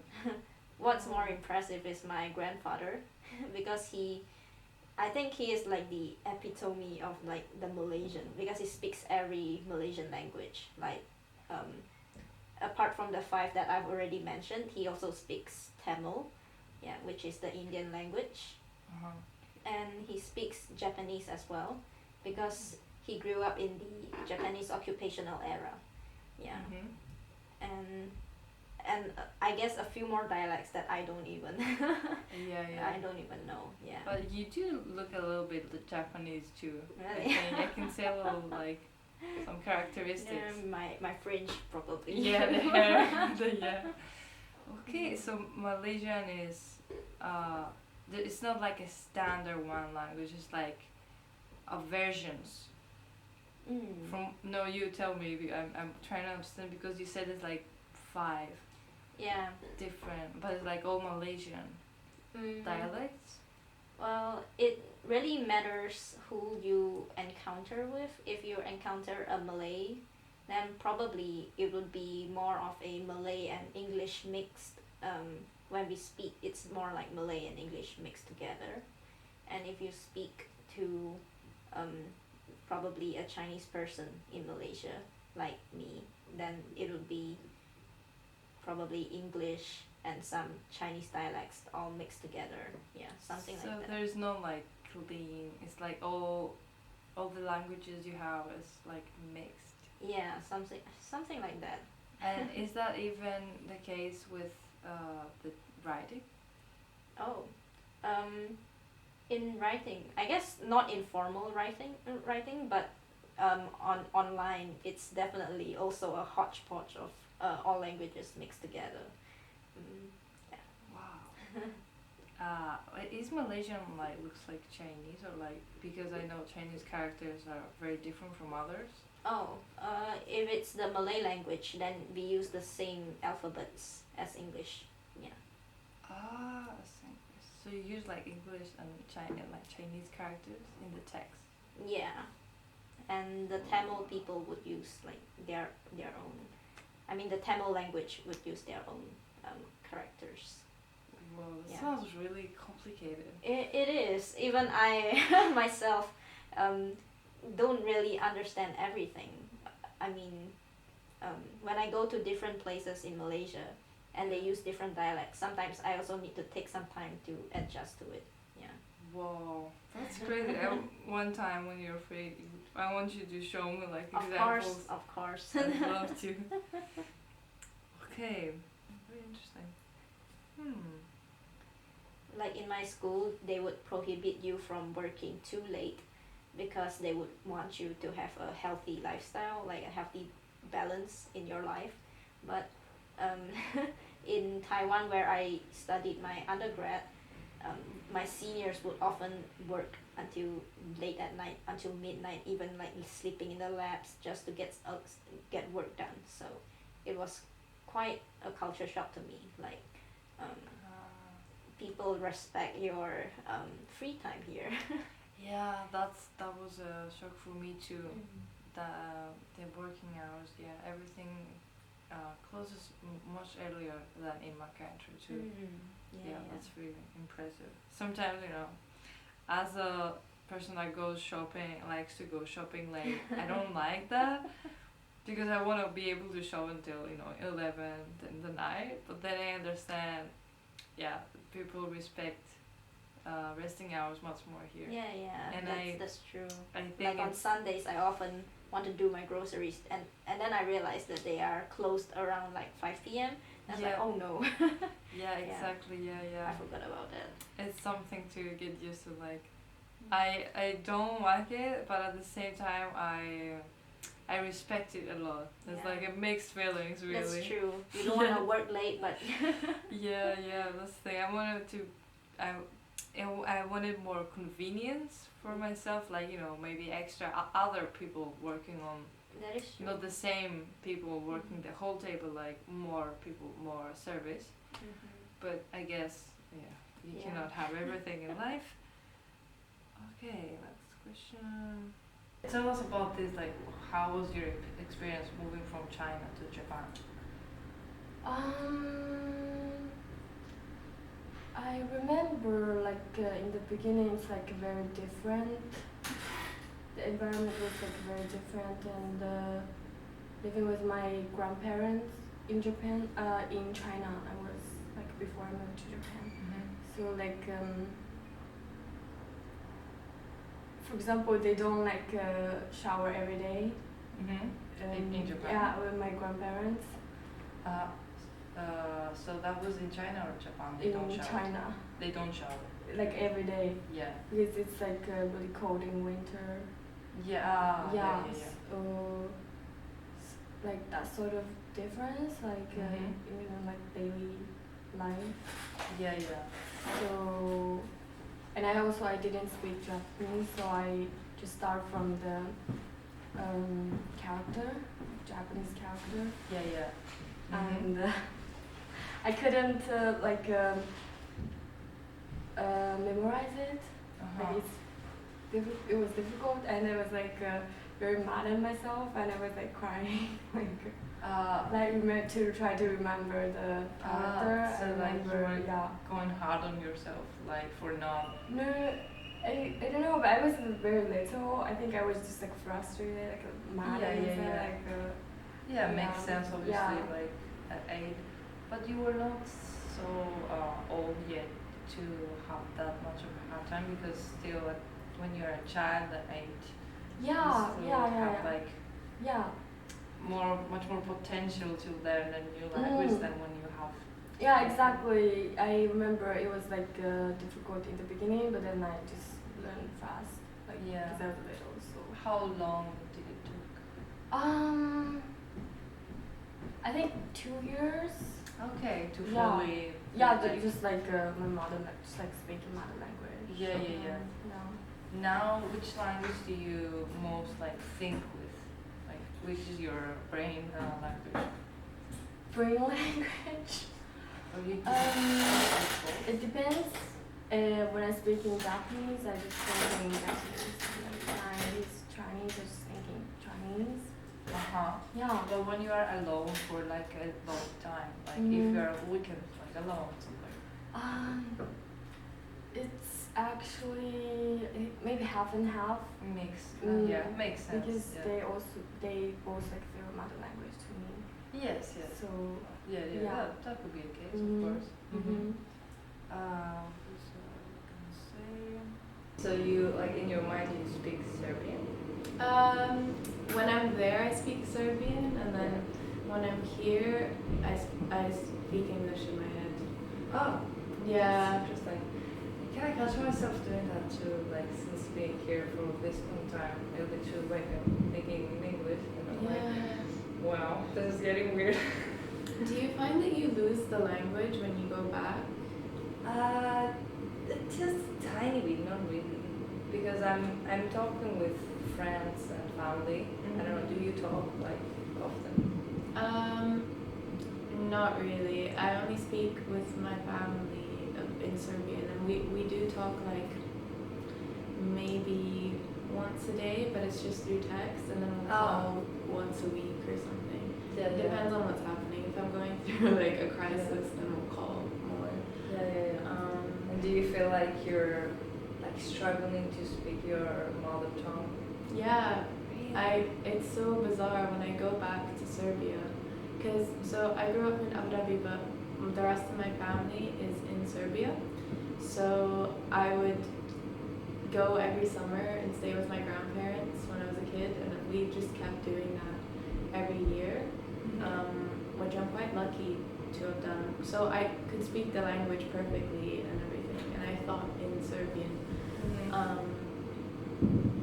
But since I've lived in the UK, I've been here for five years, a bit longer, and it's the worst Serbian I've ever spoken. Yeah, you were for a longer time here than me. I guess maybe because it's my first year. Maybe in 4 years I might have a problem too. Yeah. Yeah, damn, scary. It's so stupid. Like when I go there, everyone's asking me where I'm from. Oh no. Is it that bad? Yeah, because also I only know Serbian from my parents, so it's like. So it wasn't like you were speaking only Serbian. No. That's why then. Yeah, I spoke English. I grew up speaking English and Serbian. Okay. Because I guess I went to like an international school. Yeah. All the schools there are international if you're from a different country, pretty much. So yeah,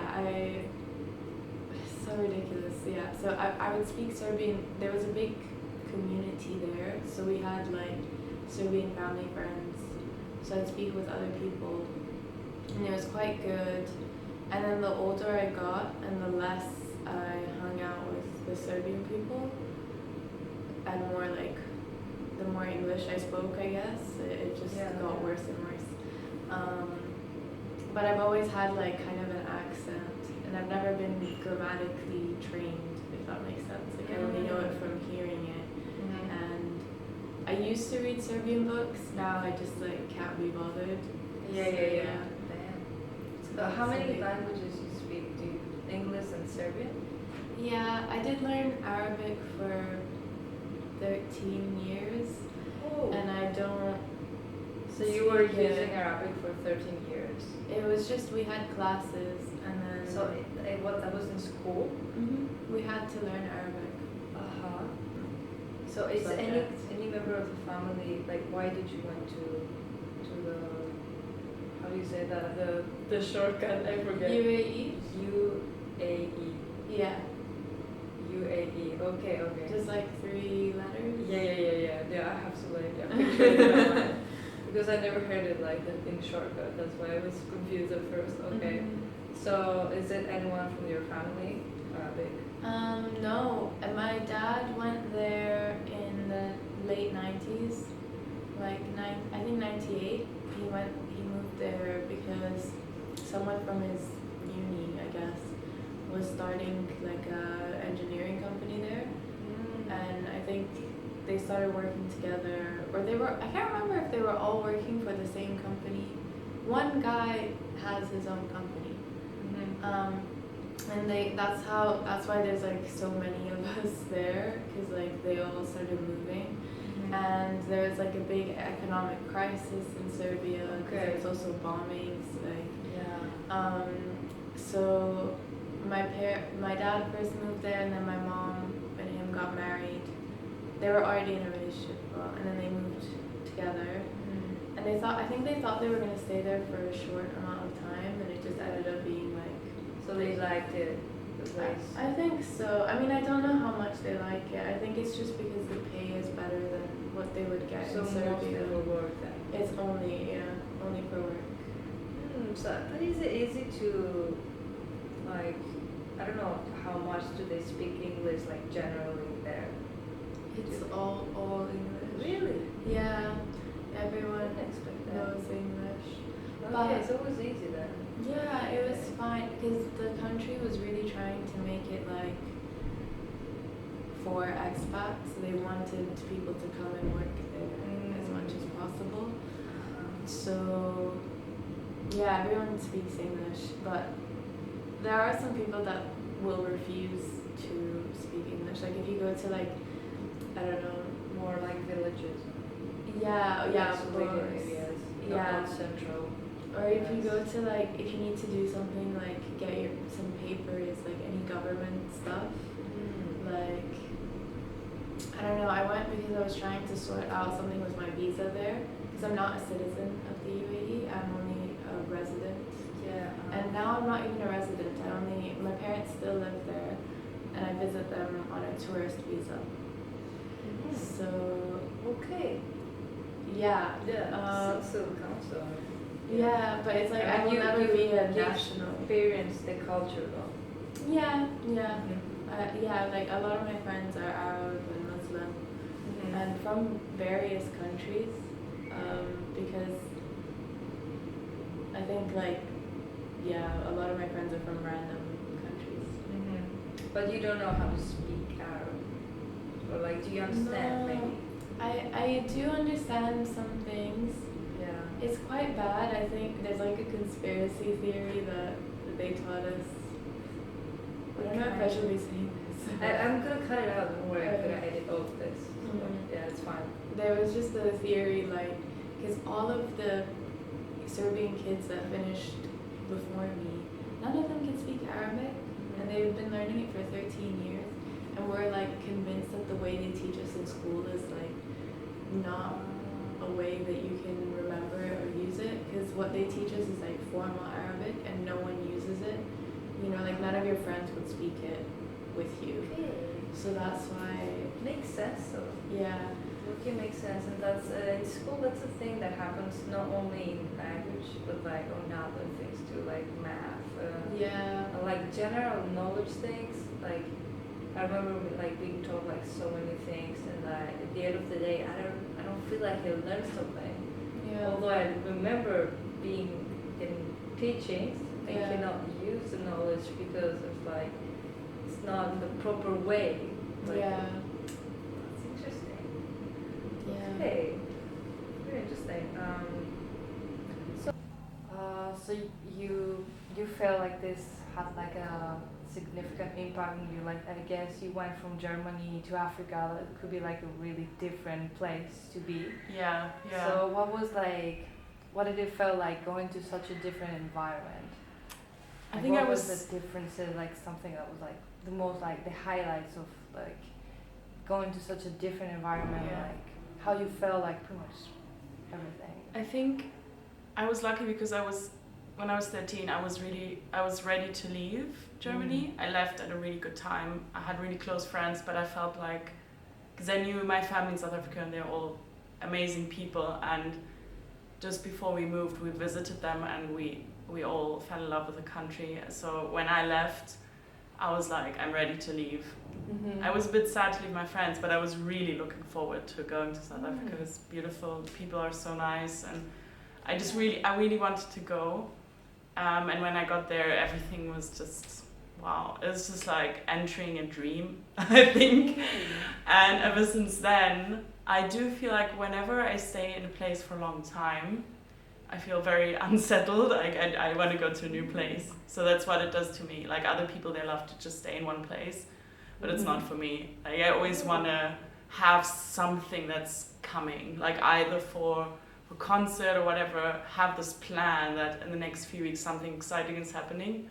Otherwise I get very like, because you always went back in the holidays to Germany, so it was never like this long period of time just in one country. So 3 to 4 times a year we would go back to Europe, and back and forth kind of thing, when you get used to it, it's really difficult to after that to get used to being just in one place. So it's like really refreshing, I guess. Yeah. Like you always have something coming, and you get a good sense of the year passing. Yes. That's so interesting. Wow. So for me, and I know that some people who travel a lot for their work feel the same way, that whenever they really enjoy sometimes to just be in one place because they're not used to it, so they're like, oh, now I can chill. But they get that unsettling feeling as well. And I think it's when you get used to the travels and the newness of things, it's like it becomes part of you and you can't deal with just being in one. It just can't. I think, and I didn't realize this until we moved to Canada as an adult, but we were homeschooled in Vietnam, even though we were working class. And it's because my dad was a bit apprehensive of having us in the school with the Vietnamese school kids because we were ethnically Chinese. Even though on a daily basis we spoke Vietnamese, but when you go to Chinatown in Ho Chi Minh City, everyone spoke Cantonese. So there was a layer of the ethnicity and race divide even in Vietnam as a kid, which I wasn't aware of. And then obviously when we moved to Canada as a low-income immigrant family, I didn't feel the divide because as a kid you learned English and then you went to school, and because in our community in Toronto there were a lot of Asian kids and families, so I didn't feel left out or as the other, and I'm speaking with a Canadian accent. So growing up, people would think, oh, you're from Canada. It's when I went abroad, it's like, oh, you're not white and play hockey. But when you live in Toronto or most of the major cities in Canada is so ethnically diverse with lots of Asian people. But of course my parents, it was a new language, culture, climate, everything. So they definitely felt different. And then moving to London when I was 30 from a Commonwealth country to a Commonwealth country, same queen, or previously same queen, now king, there was still cultural shock that I experienced. Yeah, when I was single when I moved here, when I was 30, and I think in North America when you're at the pub with your colleagues, well, not with your colleagues, but when you're at the pub, say, hey, what do you do? It's quite an open hello question, but in this country it's very invasive, as I realized, because it's a very classist country. So things like where do you live, what do you do, they're very private questions because they tell the class of your family. And I remember at a gay bar, we were just chatting, saying, oh, what do you do? And then he said, oh, if we meet again, then I'll tell you what I do. And I thought, what the hell? Yeah, that's weird. It's like, wow, there's a lot of insecurity. Because even if you told me you're a bartender, I wouldn't really care, right? But I suppose in this country at that time, probably still now, you're being judged. And I realize this because even within British people, they judge each other based on where their accent is from. It's really, really difficult. First of all, the context is changing very quickly. Being an international student today is very, very different from being an international student 10 years ago when I started. So it's really difficult for me to give advice. Just for example, I know international students right now, they can go on Facebook group chat, they can go onto an online community and make friends even before they left their original country. I wasn't able to do that when I moved for the first time because the technology wasn't available back then. So yeah, the time we're living in right now is very, very different and it will continue to change very rapidly. But I guess something that would never change would be, it's really difficult to think, probably like loneliness. I feel like the fact that you're moving to a new country, anxiety would be a big one. So my advice would be, don't get anxious, don't try to ignore that feelings with something that can distract you away from it, whether that's food, traveling, or etc. Find something that you can do that can distract you from your anxiety and trust the process that everything's gonna work out in the end, because it will.